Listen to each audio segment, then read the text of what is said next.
Di sebuah bus yang sedang berjalan, seorang gadis yang mengenakan gaun berdiri di samping pria tua. Tindakan pria tua itu membuat wanita ini langsung merinding. Belum juga memukulnya, pria itu langsung mengeluarkan busa putih. Beberapa orang sampai di kantor polisi.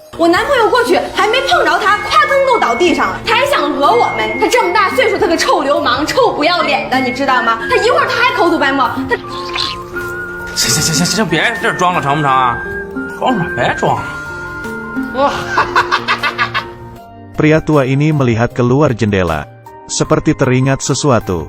Pria tua ini Margawang.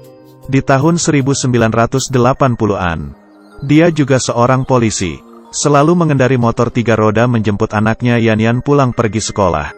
Dengan begini bisa membuat teman-teman sekolahnya iri kepada anaknya. Di pekerjaannya, dia juga selalu maju paling depan. Meski bisa terluka, tapi dia juga mendapatkan penghargaan. Tapi nilai 100 dari anaknya lebih berharga dibandingkan penghargaan. Istrinya sudah meninggal. Dia berperan menjadi ayah dan sekaligus ibu untuk anaknya. Lao Wang melanjutkan ingatannya. Lagi pula anaknya perlahan-lahan tumbuh besar. Pasti ada ibu yang merawatnya. Meski sudah sering bertemu dengan orang baru.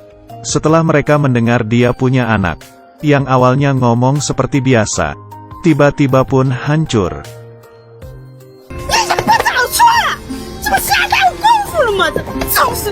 Lao Wang pun pulang ke rumah, melihat ke cermin, merasakan hal yang aneh.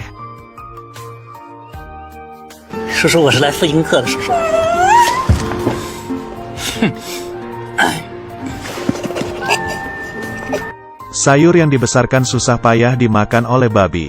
Pria itu mengajari pacarnya latihan berenang, menyuruhnya untuk relaks. Hidungnya tiba-tiba mimisan. Tiba-tiba sebuah sandal terlempar ke mukanya. Keduanya pun keluar dari kolam.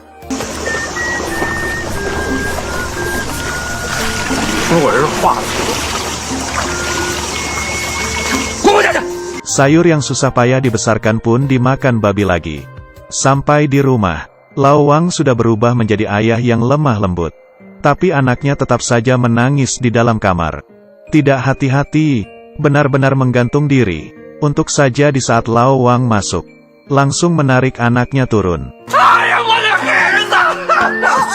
Beberapa tahun kemudian, Lao Wang sudah pensiun. Anaknya sibuk kerja. Bahkan di hari Imlek tidak ada waktu untuk menemani ayahnya. Saat bertemu, keduanya juga selalu berantem. Mereka meributkan hal yang terjadi di dalam bus. Seorang pencuri menarik perhatian Lao Wang.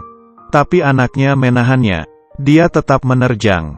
Tapi dia sudah tidak muda seperti dulu lagi. Untung anaknya menolongnya.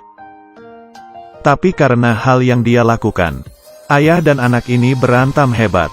Di kerjaan anaknya juga tidak berjalan dengan baik. Selalu mendapat gangguan dari atasan. Tanpa berdaya jalan di jalan raya. Dan ketemu dengan Xiao Xiao. Tentu saja, keduanya mengembalikan masa muda mereka yang disesali. Tapi kedua orang ini sudah mendekati usia paruh baya. Lao Wang sudah mendekati usia tua. Dia masih tidak suka dengan Xiao Xiao.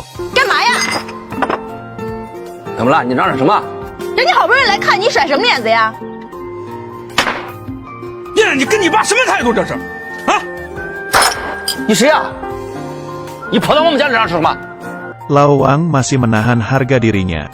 Dia berjalan dengan membawa sangkar burung. Seorang membawa tongkat besi memukulnya. Dia adalah pencuri di atas bus dan datang membalas dendam. Tunggu Yan sampai di rumah sakit. Lao Wang sudah siuman. Tapi dia berkata, karena kepalanya yang terluka, Lao Wang pun lupa ingatan. Tapi terhadap Xiao Xiao, dia masih tidak suka. Amnesia dengan disertai kekerasan. Dan sudah tidak ada harapan untuk sembuh.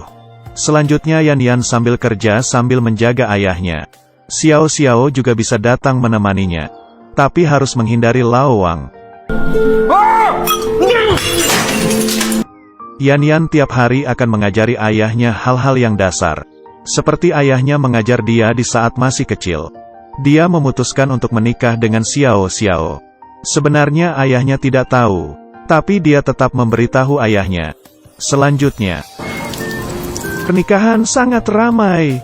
Kedua pengantin sangat bahagia. Tapi di pertengahan acara, terdengar suara motor. Lao Wang seperti di masa mudanya, mengenakan seragamnya, menyetir motornya ke pesta pernikahan. Dia membohongi suster dan kabur dari rumah sakit. Meski tidak tahu harus berbuat apa, tapi merasa ada sesuatu yang harus dilakukan. Tapi di atas bus, karena penyakitnya mulai beraksi, di kantor polisi, dia melihat dari jendela, melihat motornya yang dulu, dan membuatnya teringat sesuatu. Kemudian dia datang ke pesta pernikahan. Pembawa acara menambahkan upacara untuk situasi mendadak ini. Dan ayah menggandeng tangan anaknya, menyerahkannya ke pengantin pria.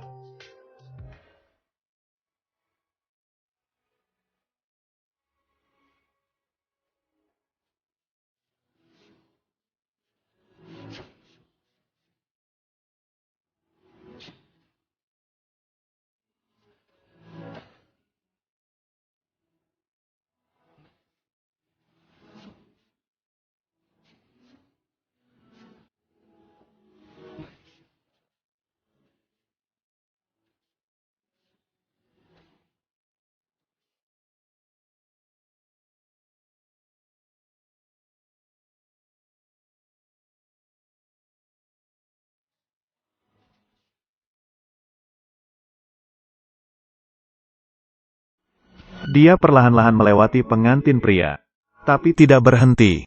Lao Wang memutarkan badannya, menggandeng tangan anaknya, berkata sambil tersenyum.